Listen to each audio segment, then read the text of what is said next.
Welcome into the Soccer Matters Dynamo Pulse postgame show. Dynamo 1-0 winners over LAFC. Excuse me, first win of the season.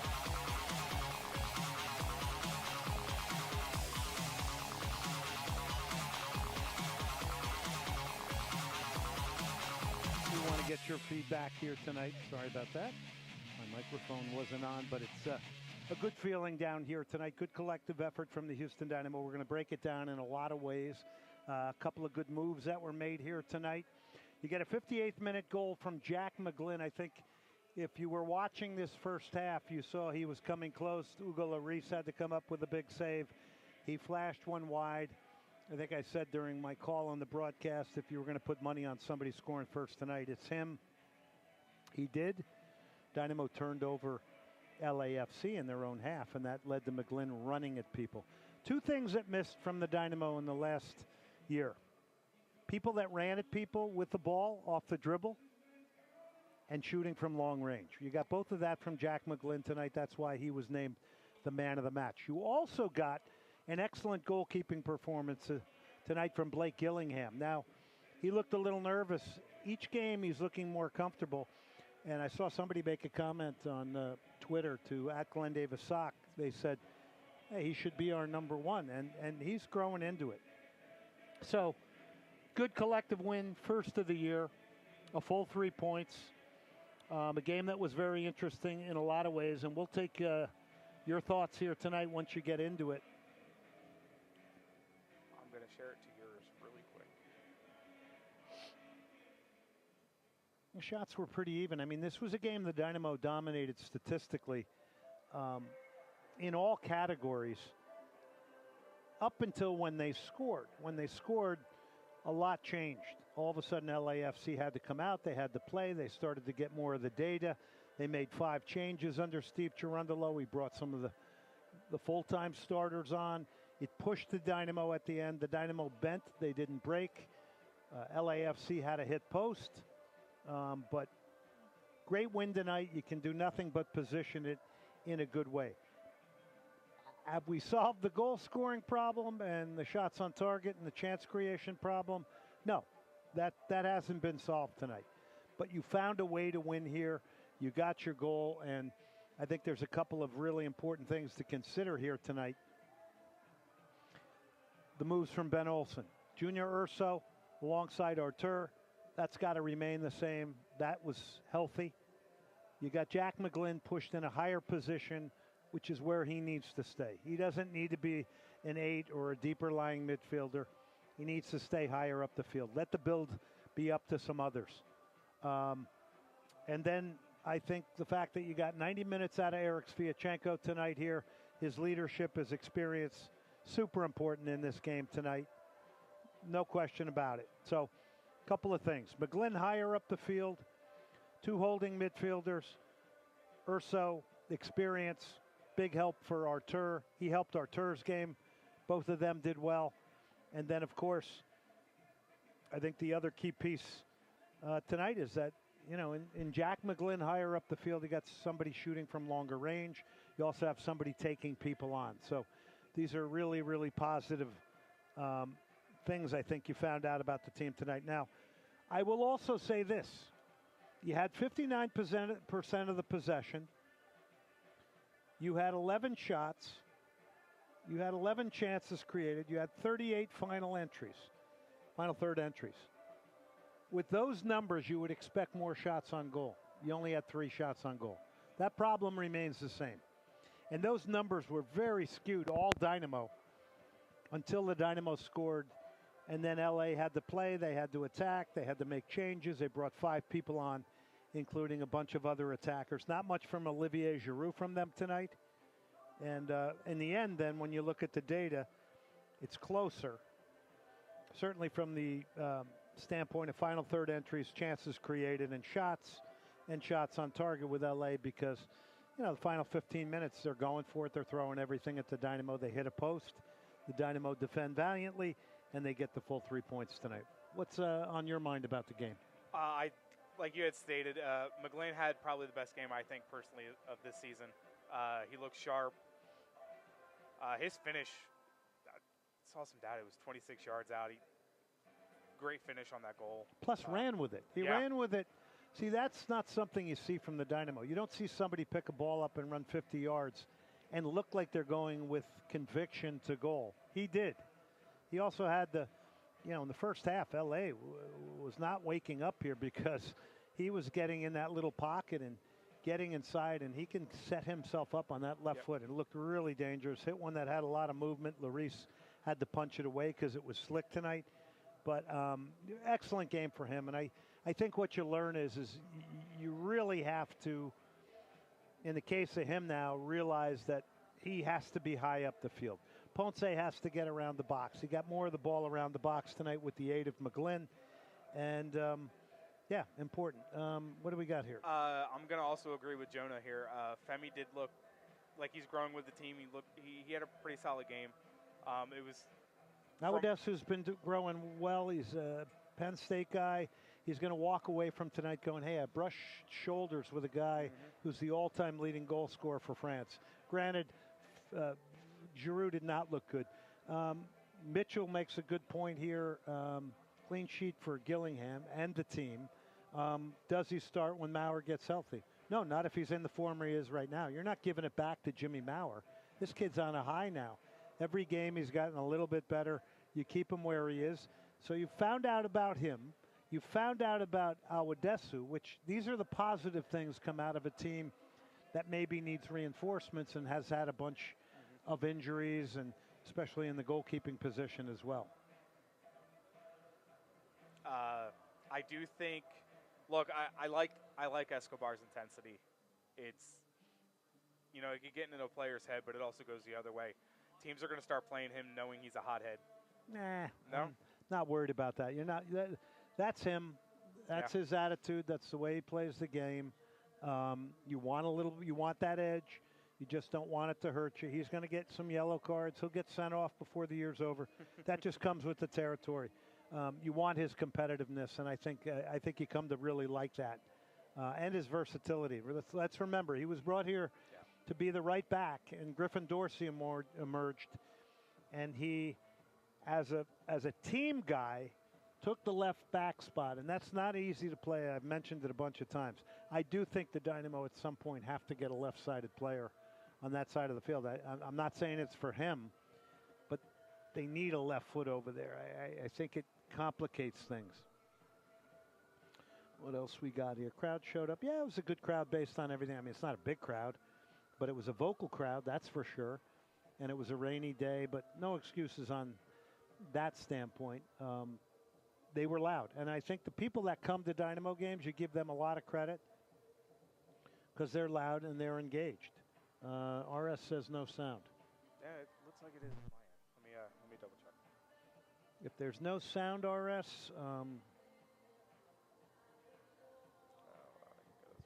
we're doing a check on it right now.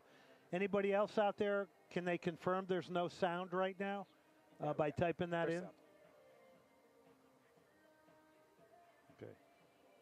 Sebas was a pest today. Yes, he was. Drew some key fouls and pressed well. Best game of the year for him. He's had some games this year that it was almost a little bit silly, some of the stuff he was doing. I agree 100% with Mitchell. Edson says the sound is good. Edson, what's happening down in the Rio Grande Valley? If that's where you are, hope you're good, buddy. Need to see you up here. Yeah. Okay, sound is good. So we're getting that confirmed. Thanks, everybody. Yeah, so before a lot of you maybe got on, I did make a point here about this game data-wise, and everybody's really into data these days. We didn't need it to see that the Dynamo was getting most of the game, all the ball possession. They weren't getting the shots on goal. They did get a couple from Jack McGlynn, the one in the first half, which was certainly a tester for Hugo Lloris. He had to punch it. But the Dynamo were winning all categories, final third entries, all that stuff. They just weren't getting shots on goal. And at the end of the day, they don't really. They get three. They get the one they need. But that is still an area this team is going to have to improve. Because when you get 59% of the possession for 75% of the game, you have the ball against a team that's not coming out, and you create chances, You get into the final third 38 times. You get 9 corners, which is another indicator. You're getting to the end line now. But you're getting to the end line against a team that's defending deep. So you're earning a lot of corners. Still not getting the shots on target, and that's still got to be solved here for the Dynamo. So happy, good win, good collective win, a much-needed one psychologically. But this is a time period now where you're now going to hope you're going to get some players back and things are going to be changed for the better. Please, guys, I'm going to do my normal plug. Share, follow, like on all the social media platforms, wherever you guys are following this. Share it to your profiles. Let's grow these numbers. We had a really good showing the last yeah, I think we were like game. Around 400. Yeah, we were up there. So we got to do that because I don't want to do it. I mean, I do want to do it for 5 people, but I don't want to do it for 5 people, if you know what I mean. I want to know that this is growing. I want to know that people are coming on here and listening to this and going, hey, this is fun. We're really breaking a game down together. We're analyzing it. I would like to see a bunch of you guys calling into the show more, and gals, and showing up. Next week, I do want to mention Senate Avenue Brewing, which is up 290. Great sponsor of my show. Helps keep me on the air, like the Daspit Law Firm and all our other sponsors. But we're doing a live show there, 6 to 8. I know it's a work night, but Griffin Dorsey will be there. He'll sign some autographs. I've pushed the Dynamo to get players up there. There was a level of hesitancy. Now we're making it happen. It'll be even more an indicator if we can get more people out. I also have, for those of you who have sons and daughters that are trying to play college soccer, I got the head coach of Texas A&M and Rice on the women's side. But they can speak to the recruiting process, the portal now, the changes in the college game, all of that. So that's good. David Fletcher from Lone Star Sports and Entertainment. We're going to get some stuff from him on World Cup 2026 and also, obviously, the Gold Cup final this summer, okay? So what else you got on tonight's game? What else did you like? What didn't you like? Your thoughts? Remember, LAFC is playing the 3rd game in 8 days here. They're turning it around on Wednesday, so you got the most mixed lineup of the year from Steve Cherundolo. I said before this game, you got to win this game. They did. And the Dynamo have really done well result-wise, except for in the Western Conference Final. Yeah. They have really gotten a lot of results and have been successful against LAFC. I had pulled that up, and I ended up closing it. They have not won here in Houston since, I believe, 2019. Say that again? I believe LAFC has not won here in Houston in the regular season since 2019. Yeah, it's been a long time. Yeah. All right. So that's what we got there. Federico, very passive LA, gave us enough time to build. Yeah, I mean, they were going to sit back on the night. I think the biggest thing for me, Federico, and appreciate you coming on, that's our great opera singer, Federico De Michelis. Federico, you need to come to the show on Tuesday if you're in town and you're not singing with Pavarotti, all right? None devices Ponce or could not serve Escobar. Tried to be De Bruyne for Ponce, but he couldn't. Okay, I don't know if he was trying to be De Bruyne, but I think I think tonight is the most Ponce has been serviced this year. He got a ball from McGlynn. He got a few more balls inside the 18-yard box. That was a good sign. It's still not enough. He's still not. It's hard for a center forward in this system because you've got people all over you. And the Dynamo build the game slow. There's no hitting long balls or vertical. There aren't even guys really making runs in behind a defense when they're high because they are instructed to keep the ball through a lot of short passing because they want to maintain the control of the game. And this was their best controlled game all year long. They haven't been able to do it on every other occasion, but tonight I think they did. They controlled the game in Columbus a bit because they defended deep. That was through defending, but not possession. Thoughts on the substitutions or lack thereof? Well, Aliou made a key run really late in the game. It was a singular play where he ran at 70 yards and earned a corner. Let's remind ourselves who else came on for the Dynamo tonight. Bartlow came on. Nico Ladero made a touch or two that was important. They helped see the game out. I don't think there's any question. I mean, LA changed the game more with their subs because they brought on a lot of their starters like Tillman and Palencia, Marky Delgado, and Under, the Turkish guy who played at Roma in Italy. So I think it all happened predictably. And at the end, the Dynamo had to protect the 1-0 lead. They did. And really, it was their control for most of the first 75 minutes.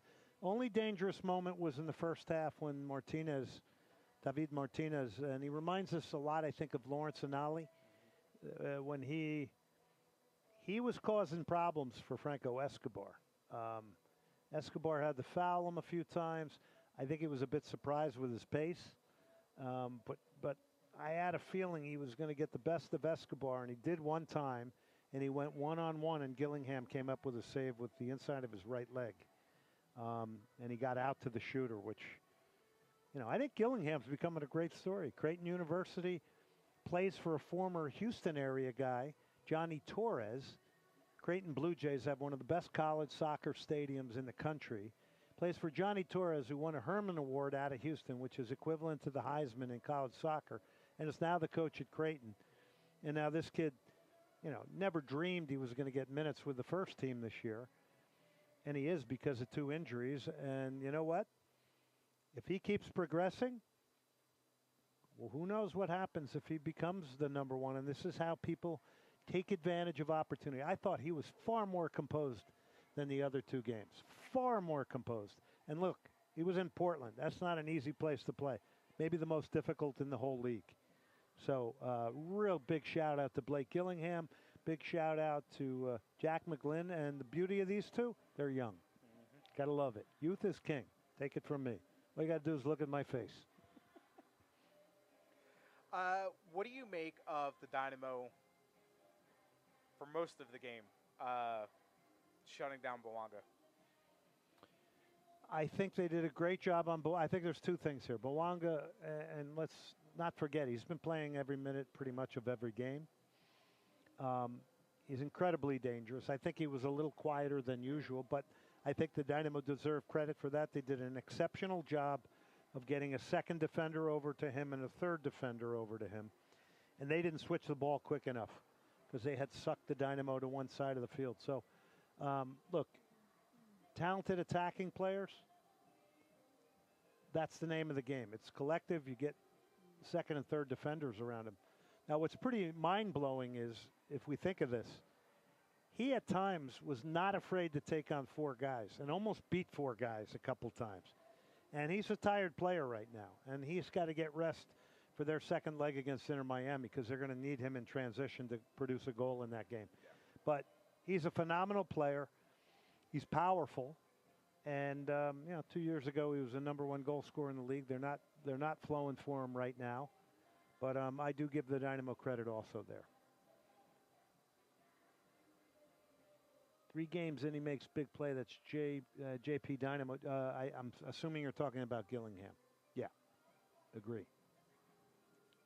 Jose says, good game overall. LAFC wanted it at the end. Well, LAFC, I will give them credit. They wanted to get a point at least, and they went for it. And, some teams that have the CONCACAF Champions League game coming up might not have done that, although they were 3-3 coming in tonight, so they're 500.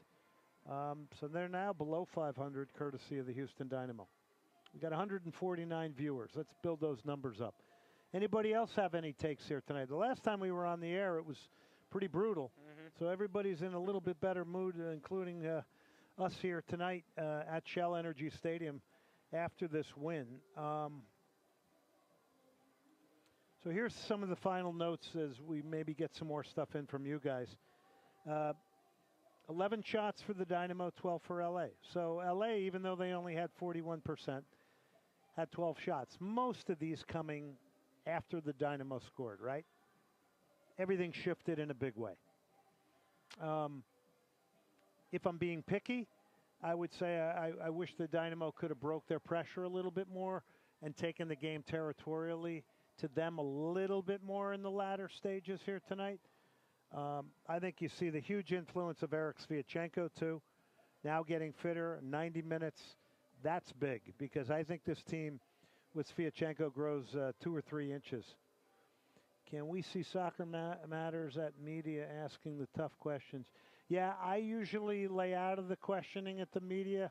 I save it for my show with Pat Onstad because I always have a call for game preparation with Ben Olsen. But I guess we could do that.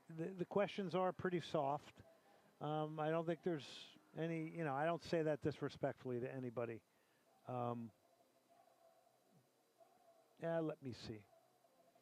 Let me see. But I appreciate you saying that. If you go back to the Pat Onstad interview, I think I asked some questions that were pretty serious. I asked them respectfully, not a ranter and raver, but look, you've seen me be critical of this team over the years in a healthy, fair way.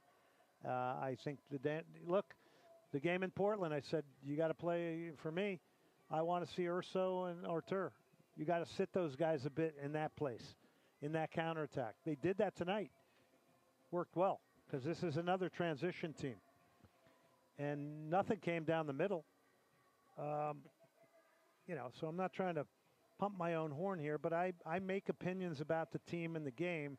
There's a lot of play-by-play guys who are afraid to do that, but I feel I can do that because, I played at the professional level at the time, what was around when I was here, and I take it seriously, and I don't do it disrespectfully. I don't want to be the guy that's questioning every single thing a coach does, but I have talked about the Dynamo system being very narrow and not having width and not having depth and having no transition game. But if you listen to the questions I've asked, you'll hear Ben Olsen be very clear. We don't have a lot of team speed. It's all about us keeping possession and playing methodical. Now, you may not like the way he plays, but that's the way he's choosing to play. Now, when Anali comes back organically, whether they play like that or not, you will get movement in behind defenses. Okay, there's no question. And with who knows what Dwayne Holmes is going to bring. Linger, I think, brings almost like a Michael Ballack type guy who's going to be like a second forward. He's not a distributor. Where you're going to play him is important because I don't want to move McGlynn for him. I want McGlynn to stay high up the field where he can damage other teams with his strengths. I don't want him picking up the ball like Hector Herrera. Other people have to do the build. Keep him high up the field for me. That's something we learned tonight. I don't think that's no question about it. Good to be in the win column. Yes, Umberto. Yes. More chances. Yeah. I think we've said that tonight. You can be a data guy and say, look at all the great data, but if it doesn't lead to shots and goals, that remains the problem, and that has been a problem for a number of years now. Hector was the difference in 2023. Why? Because he made special plays. 17 assists. He had a couple of goals. That went away last year, and that means you got to win games 1-0. It's not easy. And this team isn't as good a possession team as it once was. It's a rebuild. I know the Dynamo don't want to say that. This is a rebuild. Okay? And I, quite frankly, I thought last year was the year we were going to try to win the MLS Cup because we had gotten to the Western Conference Final, our next step.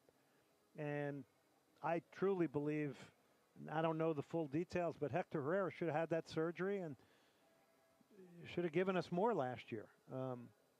By not having the surgery, I don't know. What happens when Inali and Quinones return? What happens is you've got depth, you've got competition.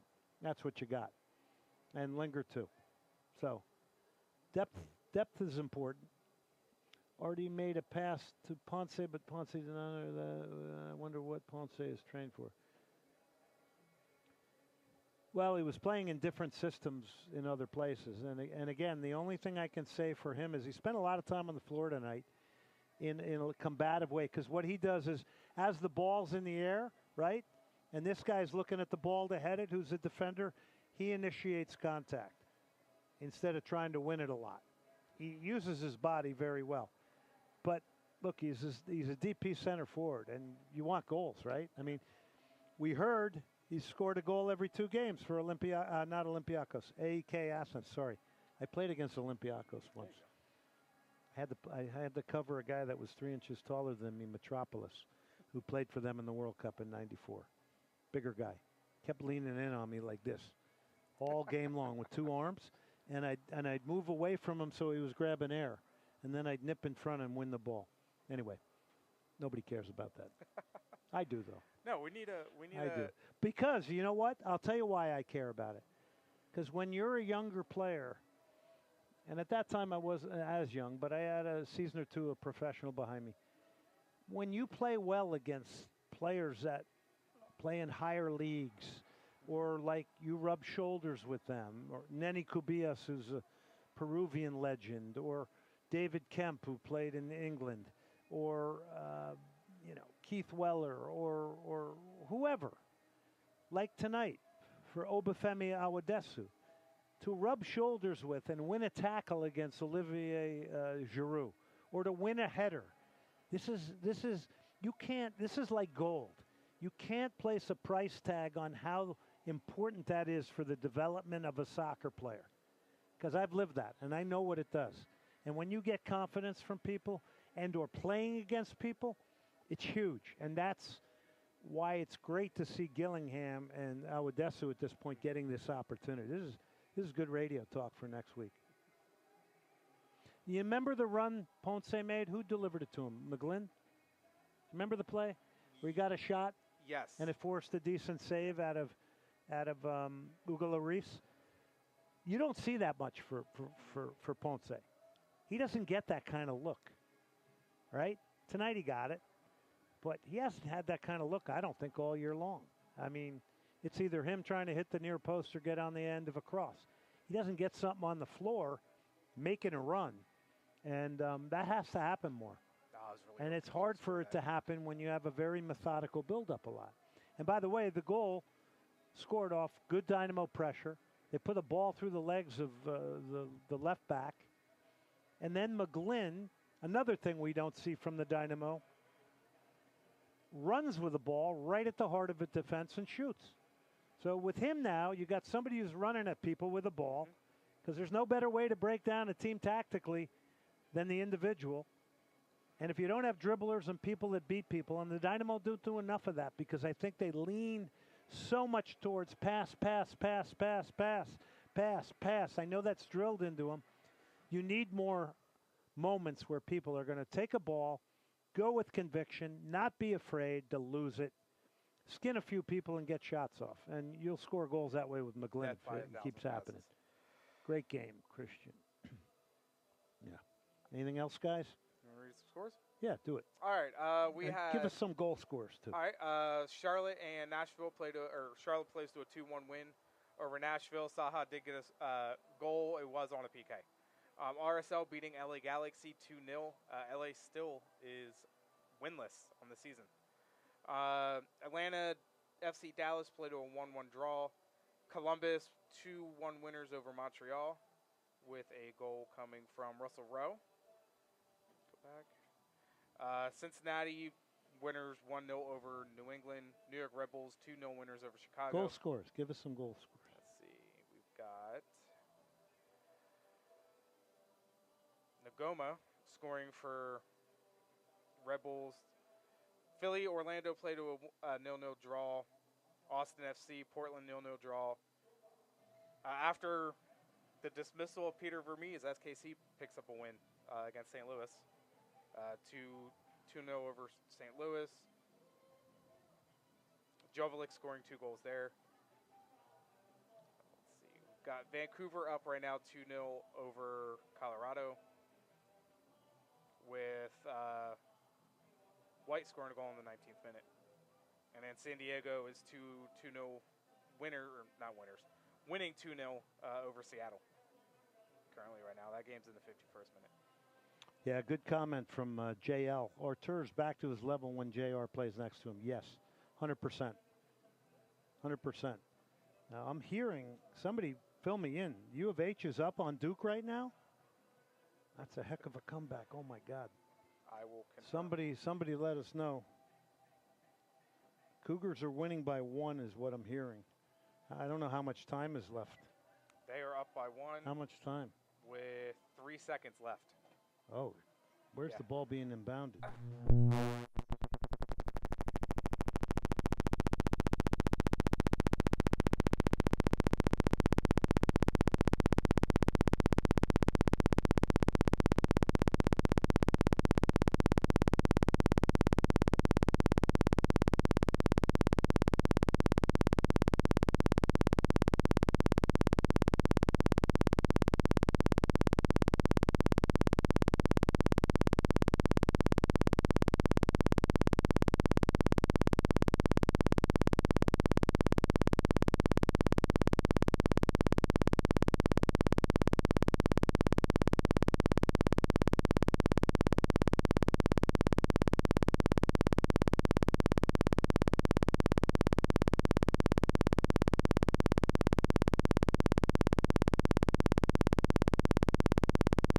Well, I guess I'm alumni.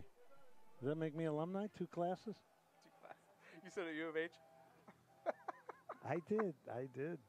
What do you guys think? Is that fair for me to say I'm alumni? I took 2 classes there, RTV. Sound lost. Yeah. I don't on my end. Huge comeback. Mitchell says hitting free throw.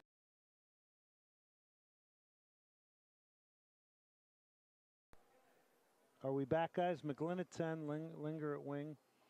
Oh. Well, Linger's going to replace, either Abassi or Kovalchuk. All right. That's, I mean, Sounds back. if he doesn't as a DP, something's wrong, right? Okay, I think the sound is back. It is. Sound is back. Thanks, Umberto.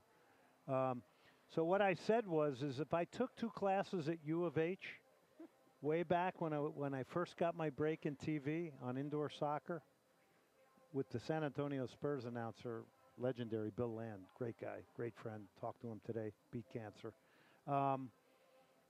If I took 2 classes, can I say I'm alumni?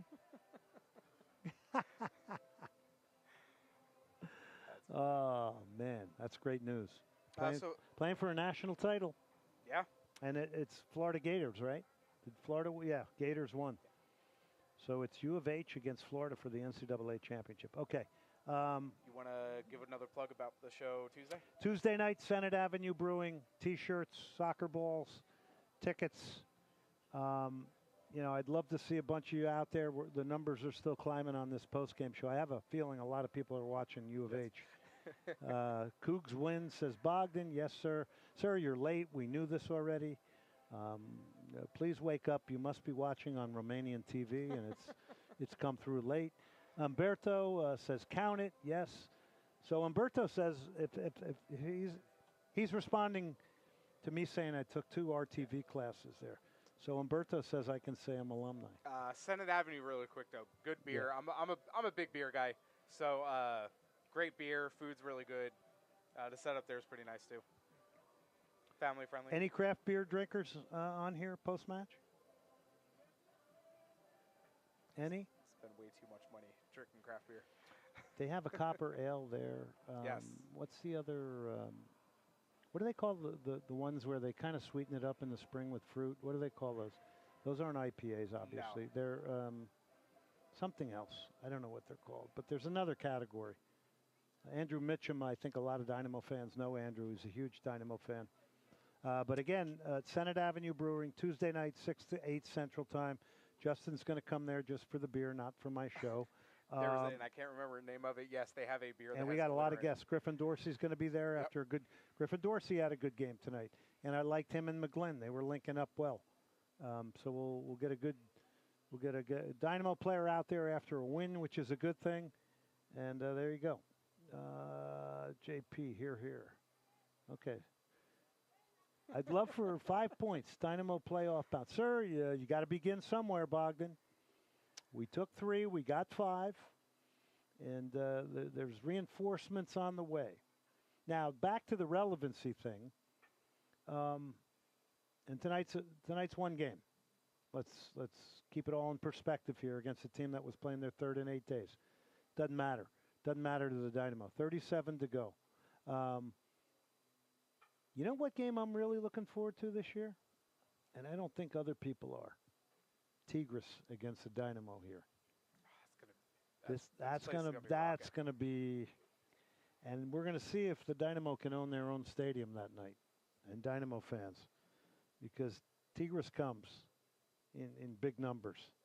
If Edson is still on, I expect to see him up here from the Valley. Is that Edson is a Tigres huge guy? Tigres fan, yes. Okay. I didn't know that. Yes. Yeah, I did know that. Pre-COVID, all we right. were going to go down there. We're up to 199 viewers now. We're not going to crack the 400 I think we had Not tonight. the last time. So we got 2 games tomorrow night. Yep. Remind us who we got tomorrow. I got him right here. And then next up for the Dynamo go to the LA Galaxy, who have not won a game yet. Right? No Ricky Pooch.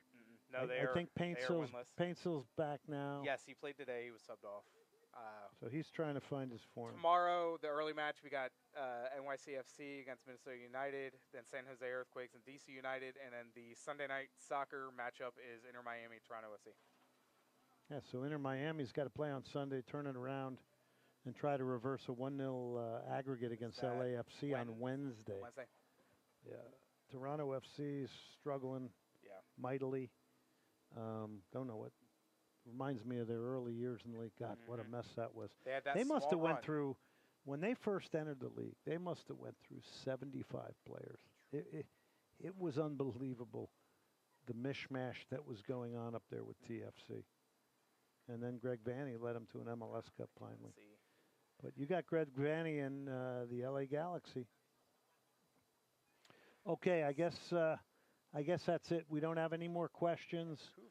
We just eclipsed 200 viewers here. Vancouver. Let's see where the Dynamo are in the live standings. They are 13th currently in the West with 1 win, 4 losses, 2 draws.